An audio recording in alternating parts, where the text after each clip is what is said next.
Hello everyone, welcome to Educare. आज हम discuss करेंगे 14 मई के करंट अफेयर्स। टोटल 15 क्वेश्चंस को कवर किया गया है, सारे डिटेल में जानेंगे। उससे रिलेटेड काफ़ी न्यूज़ है, उनको भी डिस्कस करेंगे और उनसे रिलेटेड रही पिछली न्यूज़ को भी हम पैरेलल डिस्कस करते हुए चलेंगे।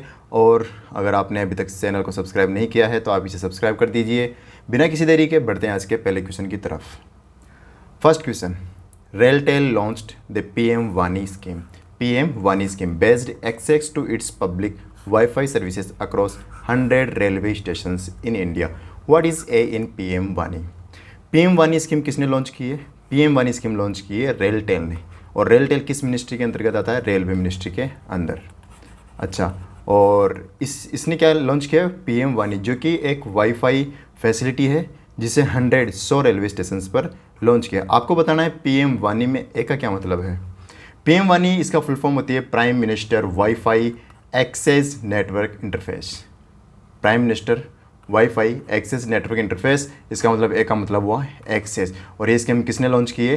रेलटेल ने, जो कि किस मिनिस्ट्री के अंतर्गत आती है? रेलवे मिनिस्ट्री के अंतर्गत। पर्सन ये पूछा भी जा सकता है कि कितने रेलवे स्टेशन पर लॉन्च किया गया, तो हमारा आंसर बनेगा 100 रेलवे स्टेशन पर। टोटल रेलवे स्टेशन कितने हैं इंडिया में? पूरे कितने रेलवे स्टेशन है? तो आंसर बनता है 6102। 6102 रेलवे स्टेशन है पूरे इंडिया में। और इन 100 रेलवे स्टेशन है, इन पर 2384 वाईफाई हॉटस्पॉट लगाए जाएंगे। वाईफाई हॉटस्पॉट लगाए जाएंगे। अब ये वाईफाई आप ऐसे डायरेक्टली कनेक्ट नहीं कर सकते जैसे कि हम किसी भी वाईफाई नेटवर्क को कनेक्ट कर लेते हैं। इसको कनेक्ट करने के लिए एक आपको एप्लीकेशन डाउनलोड करनी पड़ेगी गूगल प्ले स्टोर से।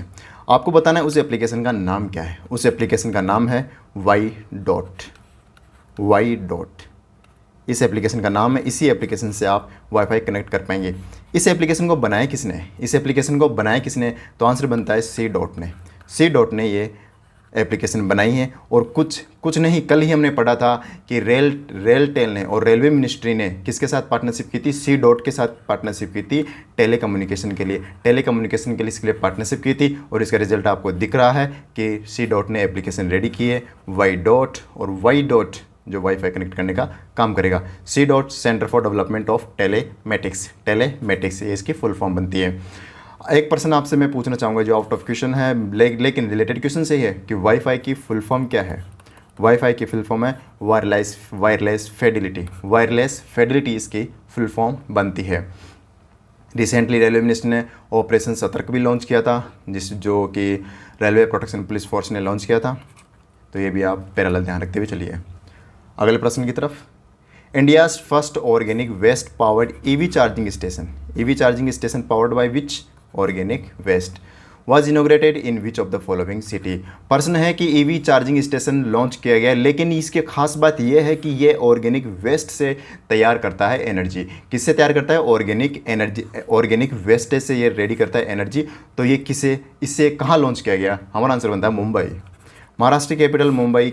और यहीं पे ईवी चार्जिंग स्टेशन लॉन्च किया है, जो कि वेस्ट जो चीज़ें होती है जैसे खाना वगैरह हुआ वेस्टेज, उससे इलेक्ट्रिसिटी प्रोड्यूस करेगा।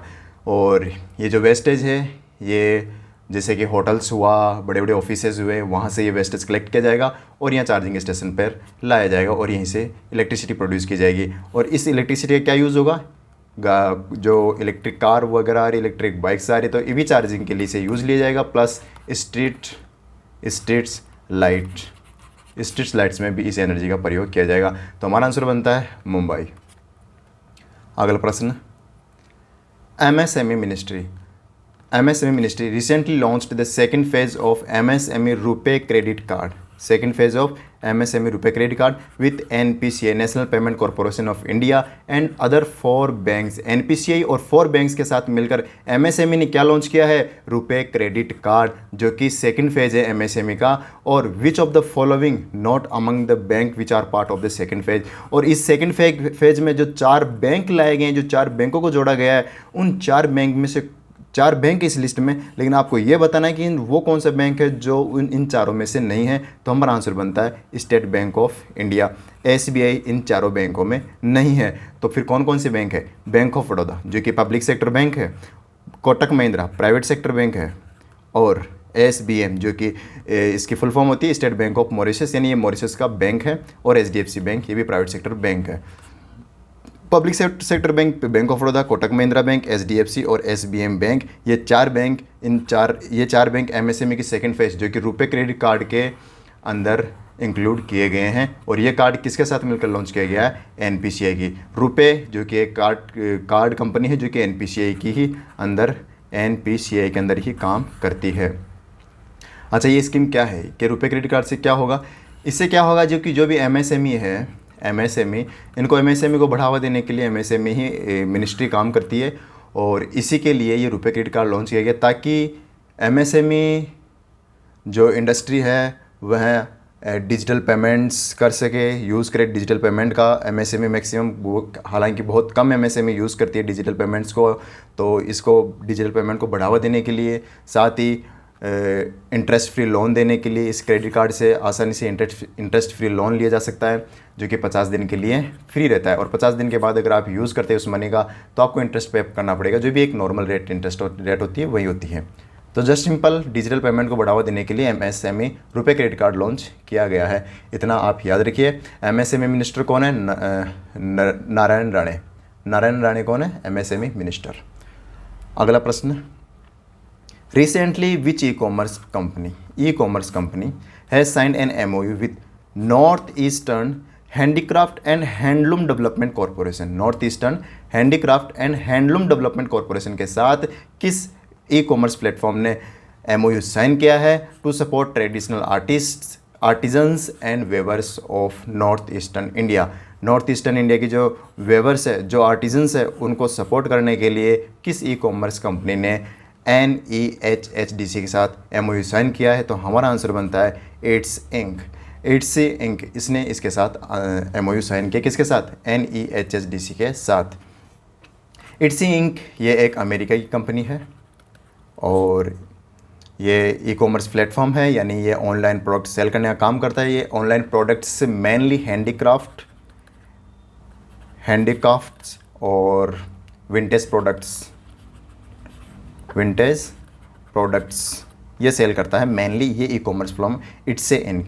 अच्छा है, विंटेज प्रोडक्ट्स कौन से होते हैं? विंटेज प्रोडक्ट्स वो यूनिक और एंटिक प्रोडक्ट होते हैं जो मोर देन 40 ईयर्स पुराने हो। मोर देन 40 ईयर्स पुराने जो भी प्रोडक्ट्स और एंटिक जो चीज़ें होती हैं उन्हें विंटेज प्रोडक्ट बोलते हैं। और विंटेज प्रोडक्ट और हैंडीक्राफ्ट चीज़ें सेल करता है इट्स इंक। और इसी के लिए इट्स इंक ने NEHHDC के साथ पार्टनरशिप की है ताकि नॉर्थ ईस्टर्न आर्टिजन्स और उनके जो वहाँ के वेवर्स है उनके प्रोडक्ट्स को ऑनलाइन सेल कर सके और बढ़ावा दिया जा सके उन लोगों को। ये मकसद है इट्स इंक का, इसके साथ MOU का। अच्छा, मेरा प्रश्न आपसे ये है कि north Eastern handicraft and handloom development corporation किस मिनिस्ट्री के अंतर्गत आता है? किस मिनिस्ट्री के अंदर ये काम करता है? तो हमारा आंसर होता है मिनिस्ट्री ऑफ डोनर। मिनिस्ट्री आपने पहली बार सुनी होगी या फिर काफ़ी सुना होगा। मिनिस्ट्री ऑफ डोनर इसका मतलब होता है ministry of development of North eastern region. Ministry of development of North eastern region, जिसे हेड करते हैं डॉक्टर किशन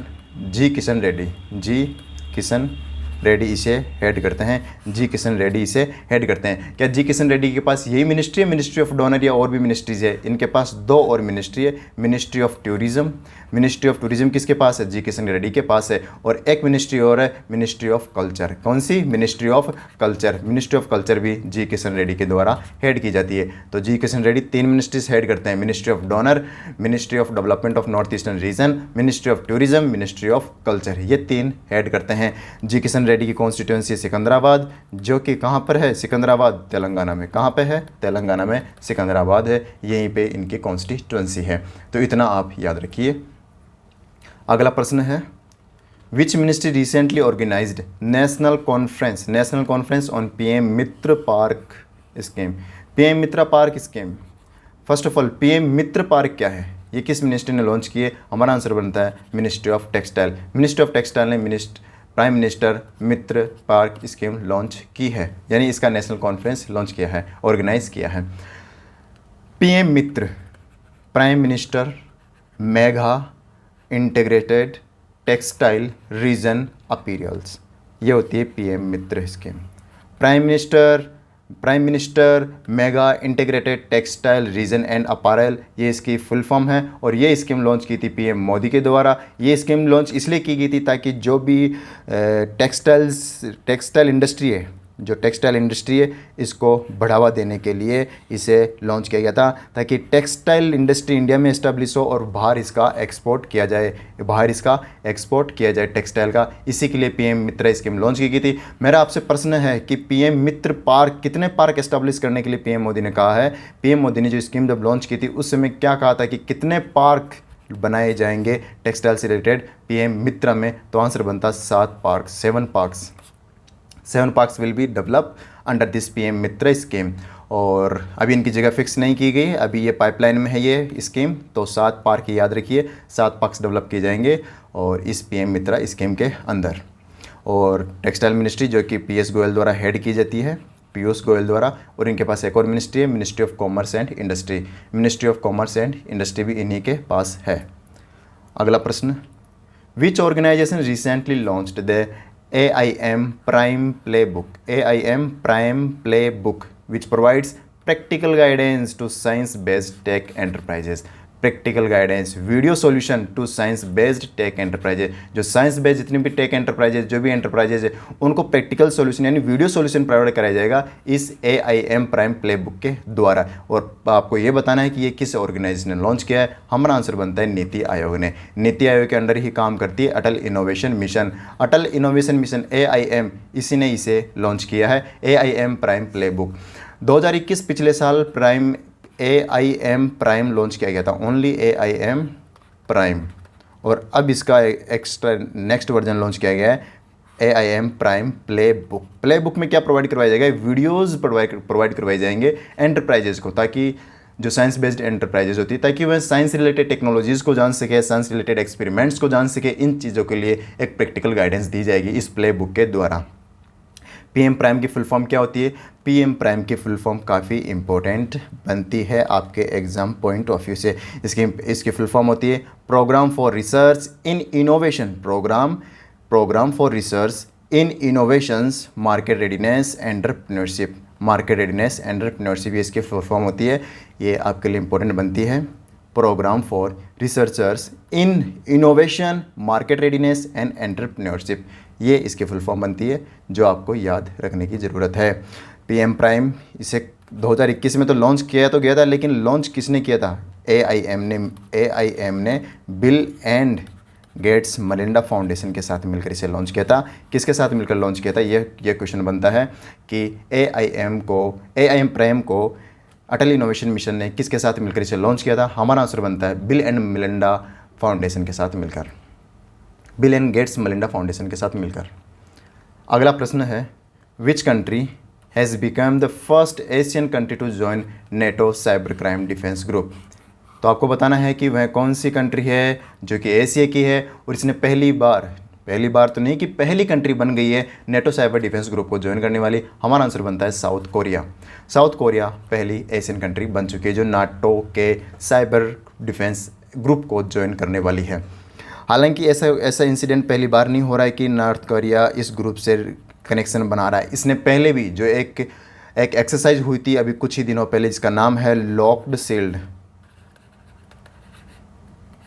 शील्ड से जो 2020 को एडिशन हुआ था, उसमें भी साउथ कोरिया ने पार्टिसिपेट किया था इस एक्सरसाइज में। इस साइबर डिफेंस एक्सरसाइज में साउथ कोरिया ने पार्टिसिपेशन किया था और अब इन्होंने इसको ऑफिशियली ज्वाइन कर लिया है नाटो साइबर डिफेंस ग्रुप को।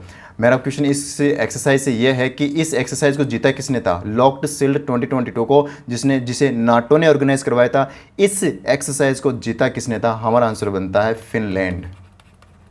फिनलैंड ने इस एक्सरसाइज को जीता था, जो कि एक साइबर डिफेंस एक्सरसाइज थी। नाटो की बात करें, नॉर्थ अटलांटिक ट्रीटी ऑर्गेनाइजेशन, जिसका हेडक्वार्टर ब्रसेल में है और इसमें 30 मेंबर्स कंट्री है। कितनी कंट्री है? 30 मेंबर्स इसकी कंट्री है। साउथ कोरिया की बात करते हैं, सोल इसकी कैपिटल है, सोल इसकी कैपिटल है और करेंसी इसकी वॉन है। सोल इसकी कैपिटल है और वॉन इसकी करेंसी है।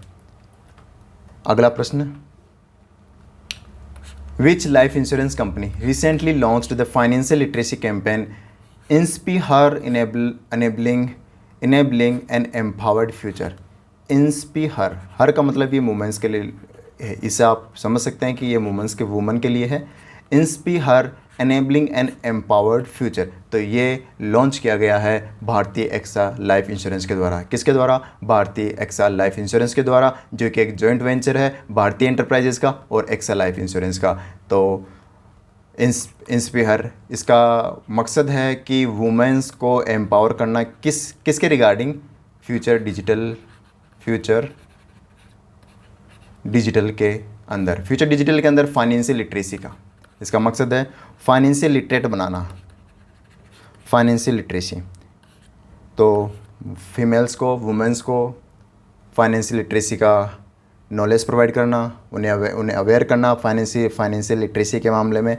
तो ये मकसद है इंस्पायर का, और इसे लॉन्च किया है भारतीय एक्सा लाइफ इंश्योरेंस कंपनी ने। और एक्सा लाइफ इंश्योरेंस कंपनी जो कि फ्रांस की एक कंपनी है, जिसका हेडक्वार्टर पेरिस में है, और भारतीय एंटरप्राइज का हेडक्वार्टर मुंबई में है। इतना आप याद रखिए। अगला प्रश्न, what is the name of the personality who was recently conferred with the royal gold medal 2022 architecture? पहला प्रश्न तो यही बनता है कि रॉयल गोल्ड मेडल 2022 ये किस क्षेत्र में दिया गया? आंसर बनता है आर्किटेक्चर में, और आर्किटेक्चर में ही दिया जाता है। दूसरा प्रश्न ये है कि ये किसे दिया गया है, तो आंसर बनता है बीवी दोषी को। बीवी दोषी फुल फॉर्म है बाल कृष्ण विट्ठल दास दोषी। बाल कृष्ण विट्ठल दास दोषी, इन्हीं को आर्किटेक्चर के फील्ड में रॉयल गोल्ड मेडल अवार्ड दिया गया है। ये अवार्ड दिया किसने है? ये दिया है लंदन बेस्ड एक रिबा इंस्टीट्यूशन है। रिबा इंस्टीट्यूशन का मतलब है royal institution of British architecture. Royal institution of British architecture, इन्हीं ने ये आर्किटेक्चर के फील्ड में अवार्ड दिया है बीवी दोषी को। बीवी दोषी महाराष्ट्र से हैं। बीवी दोषी कहाँ से है? महाराष्ट्र से। और ये अवार्ड पर्सनली क्वीन एलिजाबेथ ने अप्रूव किया था। क्वीन एलिजाबेथ सेकंड ने अप्रूव किया था, जो कि यूके की महारानी है। और अभी रिसेंटली क्वीन एलिजाबेथ ने ब्रिटेन का सेकंड हाईएस्ट ऑनर किसे दिया था? जी कृष्णमूर्ति को, गुरु स्वामी कृष्णमूर्ति को ब्रिटेन का सेकंड हाईएस्ट ऑनर दिया था, जिसका नाम है Order of the British Empire award. Order of the British Empire award किसे दिया गया था? जी कृष्णमूर्ति को। तो इतना आप याद रखिए। अगला प्रश्न, who recently won the presidential election of Philippines? आपको ये बताना है कि फिलीपींस के नए प्रेसिडेंट कौन बन गए हैं। हमारा आंसर बनता है मार्कोस जूनियर। मार्कोस जूनियर ही फिलीपींस के नए प्रेसिडेंट बन गए हैं। और रिसेंटली फिलीपींस ने एशियन बैडमिंटन चैम्पियनशिप ऑर्गेनाइज करवाई थी, एशियन बैडमिंटन चैम्पियनशिप, जिसमें पीवी सिंधु ने ब्रॉन्ज मेडल जीता है। और मेंस कैटेगरी में मलेशिया के प्लेयर ने जीता था, और वुमेंस कैटेगरी में चाइना की फीमेल प्लेयर ने जीता था। और फिलीपींस की बात करें, फिलीपींस की कैपिटल है मनीला, और करेंसी यहाँ की है पीसो यहाँ की करेंसी है। मनीला में किसका हेडक्वार्टर है? एक इंटरनेशनल बैंक जिसका नाम है ADB, एशियन डेवलपमेंट बैंक, इसका हेडक्वार्टर भी मनीला में है।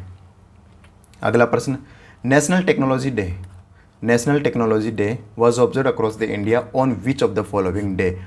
नेशनल टेक्नोलॉजी डे हर साल किस दिन मनाया जाता है? हमारा आंसर बनता है 11 मई को। 11 मई को हम हर साल नेशनल टेक्नोलॉजी डे बनाते हैं। अच्छा, ये डे क्यों बनाते हैं? ये डे बनाते हैं हम कि जो हमने जितनी भी अचीवमेंट्स हासिल किए टेक्नोलॉजी में, हमने जितने भी टेक्नोलॉजीज़ में अचीवमेंट्स हासिल किए उन्हें सेलिब्रेट करने के लिए। और जो भी हमारे साइंस फील्ड में जितने भी साइंटिस्ट्स हैं, जितने भी रिसर्चर्स हैं, जितने भी इंजीनियर्स हैं, ये जो लोग जुड़े हुए हैं, इनको सम्मान देने के लिए, उनको ऑनर देने के लिए हर साल नेशनल टेक्नोलॉजी डे मनाया जाता है। मेरा प्रश्न आपसे ये है कि ये 11 मई को ही क्यों मनाया जाता है? 11 मई को इसलिए मनाया जाता है कि 11 मई 1998, 11 मई 1998 को भारत ने पोखरण सेकंड लॉन्च किया था। पोखरण सेकंड क्या है? पोखरण सेकंड में भारत ने तीन न्यूक्लियर टेस्ट किए थे। और ये न्यूक्लियर टेस्ट कहाँ किए थे? पोखरण में किए थे। और पोखरण कहाँ पर है? पोखरण राजस्थान के जैसलमेर में है। पोखरण राजस्थान के जैसलमेर में है। यहीं पे 1998 11 मई को 3 न्यूक्लियर टेस्ट किए गए थे। और इन न्यूक्लियर टेस्ट को हेड किसने किया था? एपीजे अब्दुल कलाम ने। एपीजे अब्दुल कलाम ने इसे हेड किया था। और इसी दिन को याद करने के लिए हर साल 11 मई को नेशनल टेक्नोलॉजी डे सेलिब्रेट किया जाता है। इस दिन की थीम क्या है? इस दिन की थीम है integrated approach in science and technology for sustainable future. ये इसकी थीम है, integrated approach in science and technology for sustainable future. ये इसकी थीम है। ये भी काफ़ी इंपॉर्टेंट बनती है। आपसे एक प्रश्न मैं पूछता हूँ। प्रश्न ये है कि जब 11 मई 1998 को 3 न्यूक्लियर टेस्ट किए गए थे, उस समय इस न्यूक्लियर टेस्ट का कोड वर्ड क्या था? कोड नेम क्या था? तो उसका नाम था ऑपरेशन शक्ति। ऑपरेशन शक्ति उस न्यूक्लियर टेस्ट का कोड नेम था। ये भी काफ़ी इंपॉर्टेंट बनता है। बढ़ते हैं अगले क्वेश्चन की तरफ। अगला प्रश्न है, विच स्टेट रिसेंटली लॉन्च्ड चारा बिजाई योजना? चारा बिजाई योजना to provide financial assistance to farmers. Farmers को फाइनेंशियल असिस्टेंस दिया जाएगा इस चारा बिजाई योजना के अंतर्गत। चारा बिजाई योजना क्या है? इस योजना के अंतर्गत जो किसान, जो फार्मर गौशाला यानी काउ सेल्टर्स में चारा पहुंचाने का काम करता है, उन्हें पर बीघा के हिसाब से, पर एकड़ के हिसाब से 10,000 रुपये दिए जाएंगे और मैक्सिमम 10 एकड़ के लिए दिया जाएगा। जो गौशाला होती है, जो काउ सेल्टर्स होते हैं, वहाँ पर अगर कोई किसान अपना चारा भूसा पहुँचाने का काम करता है तो उसे 10,000 रुपये पर एकड़ के हिसाब से मैक्सिमम 10 बीघा के लिए ये अमाउंट दिया जाएगा। ये है चारा बिजाई योजना। ये फाइनेंशियल असिस्टेंस कौन सी सरकार देगी? आंसर बनता है हरियाणा। हरियाणा सरकार ये स्कीम लेकर आई है और तो हमारा आंसर बनता है हरियाणा। तो इतना याद रखिए, हरियाणा गवर्नमेंट ने लॉन्च की है चारा बिजाई योजना। अगला प्रश्न, recently the Indian meteorological department has predicted the formation of which cyclone in the Bay of Bengal. Bay of Bengal में नया साइक्लोन आ चुका है। उन्होंने प्रेडिक्ट किया था लेकिन ये अब आ चुका है प्रेजेंट में, और ये हमारा आंसर बनता है आसानी। आसानी इस साइक्लोन का नाम है और यह है सबसे पहले ओडिशा को हिट किया है। उसके बाद कुछ पार्ट आंध्र प्रदेश में भी ये हिट कर चुका है। तो हमारा आंसर बनता है आसानी। प्रश्न ये है कि ये आसानी नाम किस देश ने दिया है? ये आसानी नाम दिया है श्रीलंका ने। किस देश ने दिया है? श्रीलंका ने ये आसानी नाम दिया है। कुछ दिनों पहले साइक्लोन गुलाब आया था। गुलाब नाम किसने दिया था? गुलाब नाम दिया था पाकिस्तान ने। पाकिस्तान ने गुलाब नाम दिया था।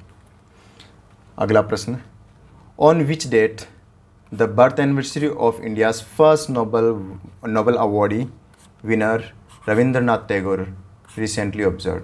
तो प्रश्न यह है कि रविंद्रनाथ टैगोर का जन्मदिन कब मनाया जाता है, जिन्हें नोबेल प्राइज़ भी दिया जा चुका है? हमारा आंसर बनता है 7 मई को। 7 मई को हर साल रविंद्रनाथ टैगोर का जन्म दिवस मनाया जाता है। रविंद्रनाथ टैगोर को गुरुदेव भी कहा जाता था, गुरुदेव। और इनको जो नोबेल प्राइज़ मिला था, ये मिला था लिटरेचर के फील्ड में।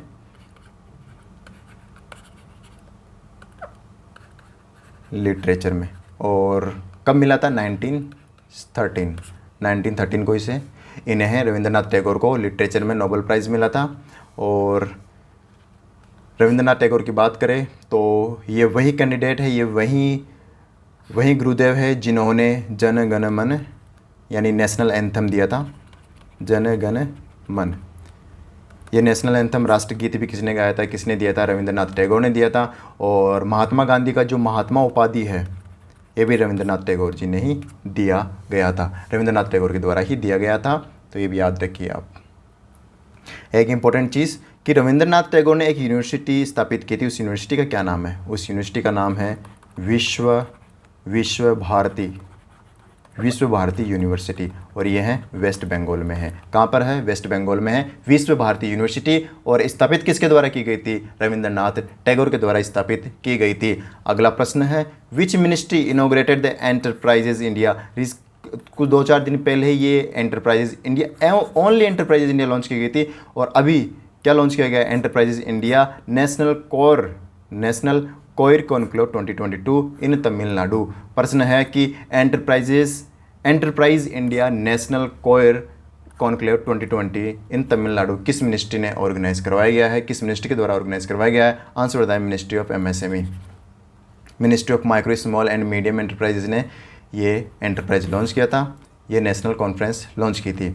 और इसका मकसद है जो कोयर क्या होता है? जो नारियल होता है उसका जो बाहर का कवर होता है, इससे काफ़ी कुछ बनाया जाता है, जैसे कि रस्सी बनाई जाती है, कारपेट्स बनाई जाती है और बहुत कुछ चीज़ें बनाई जाती है। तो कोयर ये इसी चीज़ में काम आता है। और इसी के रिगार्डिंग ये कॉन्क्लेव आयोजित की गई थी और इसे MSME के द्वारा लॉन्च किया गया था। भारत कोयर का सबसे बड़ा प्रोड्यूसर है और सबसे बड़ा कंज्यूमर भी है, प्रोड्यूसर भी है और कंज्यूमर भी है, और इसे एक्सपोर्ट भी किया जाता है। इस कोयर से रिलेटेड इसकी जो प्राइम कह सकते हैं एक इंस्टीट्यूशन है, उसका नाम है coir board of India, PORD of coir board of India, जिसका हेडक्वार्टर कोच्चि में है। तो ये भी आप याद रखिए। तो ये था आज का करंट अफेयर्स 14 मई 2022 का। हम मिलते हैं अगले करंट अफेयर्स 15 मई में। 15 एंड 16 संडे को कोई सेशन नहीं रहेगा, संडे का ऑफ है, और मंडे को मिलते हैं अगली बार। तो 15 और 16 दोनों का हम एक कंबाइन लेकर आएंगे। तो आपको अच्छा लगा तो आप लाइक कीजिए, शेयर कीजिए अपने दोस्तों के साथ, और अगर अब तक सब्सक्राइब नहीं किया है तो आप इसे सब्सक्राइब कर लीजिए। मिलते हैं अगले वीडियो में, तब तक के लिए गुड बाय।